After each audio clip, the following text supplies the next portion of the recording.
Assalamualaikum warahmatullahi ta'ala wabarakatuh. Firman-firman Tuhan yang menggetar jiwa dalam kitab paling mulia. Santun bahasa Pali yang menggubah Tripitaka bacaan setiap penganut Buddha. Atau helai-helai Veda yang dialun jadi lagu oleh pengamal ajaran Hindu. Juga baris Injil yang cekal dihayati oleh penuntut ajaran Trinity. Semuanya membawa dogma yang sama. Ilmu wajib diteroka. Hatta seawal Nabi Adam mula diciptakan, penerokaan ilmu dan pembinaan tamadun sudah pun bermula. Maka percayalah kata-kata saya, bangsa berilmu, bangsa bertamadun.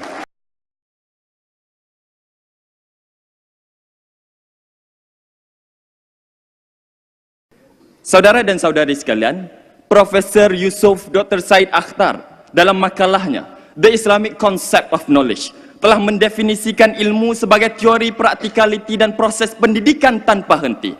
Tamadun adalah civilization yang diambil daripada perkataan Latin civilis yang membawa maksud warga negara yang berpadu dalam kerangka politik, sosial, ekonomi dan institusi agama untuk menjadi negara maju dalam setiap penjuru.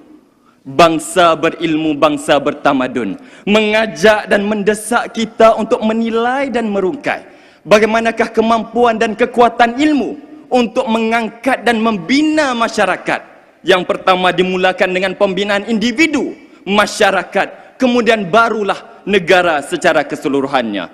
Ketiga-tiga entiti inilah yang akan menjadi asas pembawaan pidato saya.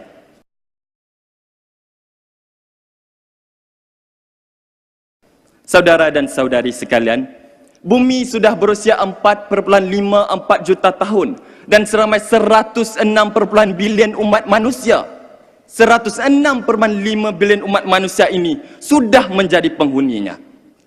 Nabi Adam, manusia pertama yang dicipta dengan semangat ingin tahu. Hingga manusia yang terakhir lahir pun pasti akan memiliki semangat itu.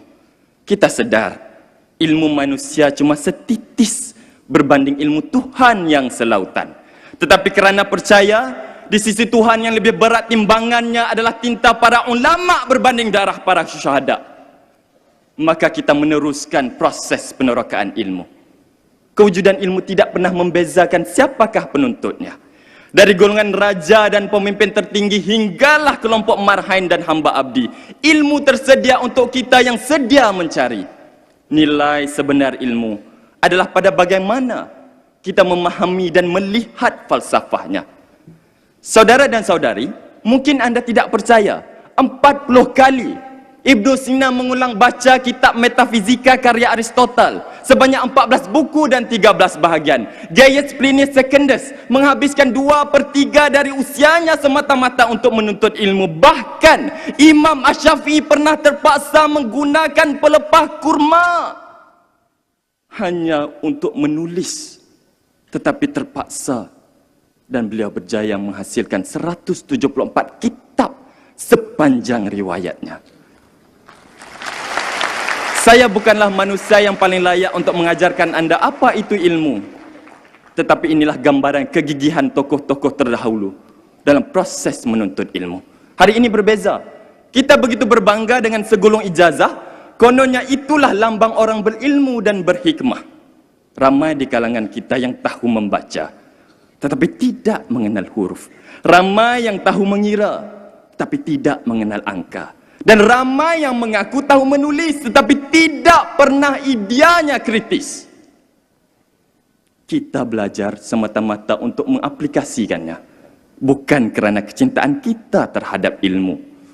Saudara dan saudari sekalian, selepas kita memahami kepentingan ilmu untuk setiap individu, maka kita perlu memahami dan mengerti akan kepentingan ilmu dalam setiap lapisan masyarakat.